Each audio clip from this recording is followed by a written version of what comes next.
He was already on the ground, hands tied behind his back, a crowd watching, and he was begging for his life. He told them he didn't know what was in the package. He told them he would take them to whoever sent it. He told them everything they asked. Don't move. And then Please, Usman, don't they shot him anyway. What you are about to hear is the story of Mene Ogidi, a 28-year-old delivery man from Delta State, Nigeria, a rapper with 2 songs on Audiomack and a promise to his mother that he was going to change everything. He was killed on the 26th of April 2026, in broad daylight, in front of witnesses, on camera. And the world almost never heard about it. Mene Ogidi grew up in Delta State. He was the second son of a widowed mother named Ogene Mine. When his father died, Mene made her a promise. He told her he would be her father now, that when his music dropped, he would take her around the world. He called her his senior wife. He worked as a delivery man to pay the bills while he built his music career. He performed under the name OG Million. He released 2 songs, Complicated and Chains, on Audiomack in October 2019. They weren't hits, but he wasn't stopping. That morning, the 26th of April 2026, Mene Ogidi did what he had done dozens of times before. He went to Sapele to collect a waybill package for a friend and bring it back. He didn't open it. He didn't inspect it. He was a delivery man. That was not his job. His job was to carry it. But somewhere between Sapele and Eferon, along the Warri-Sapele Exway, police officers from the Eferon Area Command received a tip, an anonymous tip, that a man was attempting to transport a package containing a firearm.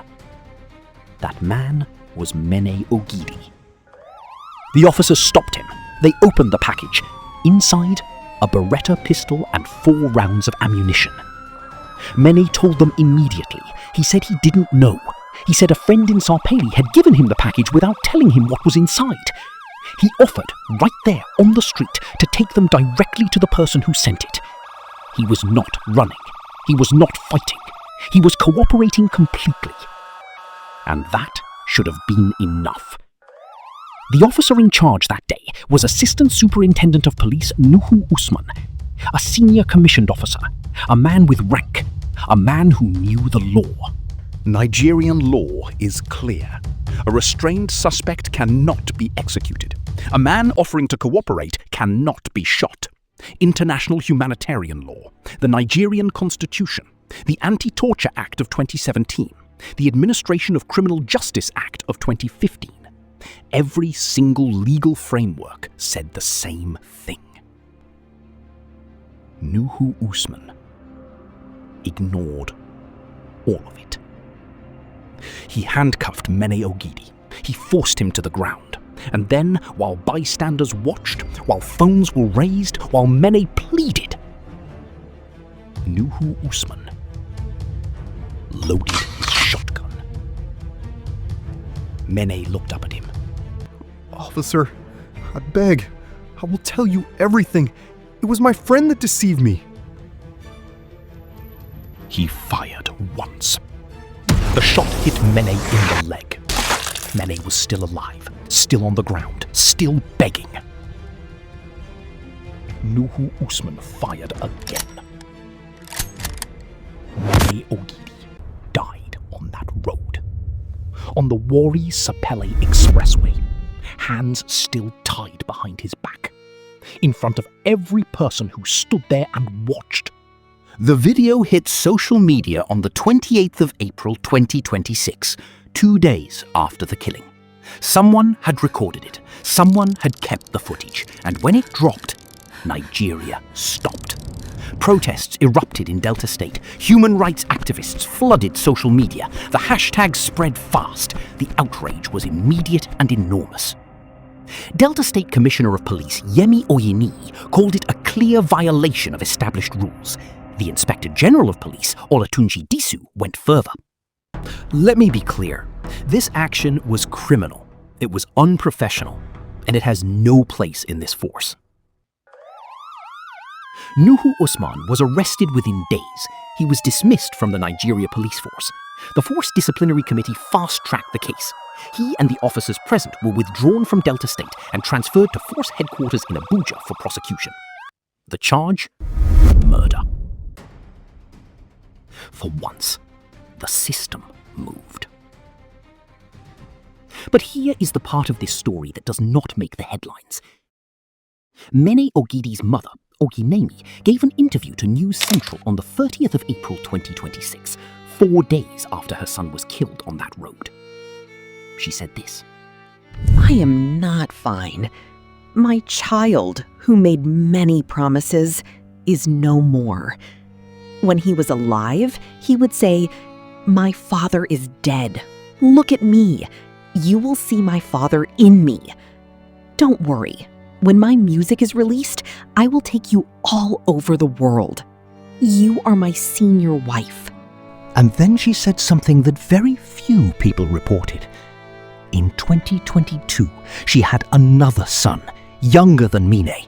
He was arrested in his own home, taken into police custody.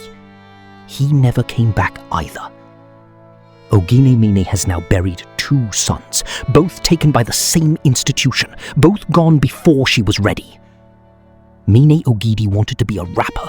He wanted to take his mother around the world. He had 2 songs, Complicated and Chains. Those titles feel different now. He was 28 years old. He was on the ground. He was begging. And nobody stopped it. What happened to Mene Ogidi is not just a Nigerian story. It is not just a police brutality story. It is the story of what happens when people who carry the law decide they are above it. It is the story of a mother who raised her sons to be good men and watched the state take them both. It is the story of a young man with a dream and a delivery job and 2 songs on the internet who got on a road one morning and never came home. History does not always happen in the distant past. Sometimes it happens last week, on a road in Delta State, in front of a crowd. The question history will ask, the question we have to ask right now, is whether anyone actually learns from it.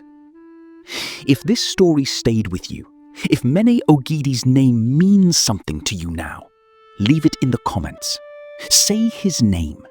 Let the algorithm know this story matters. Like this video.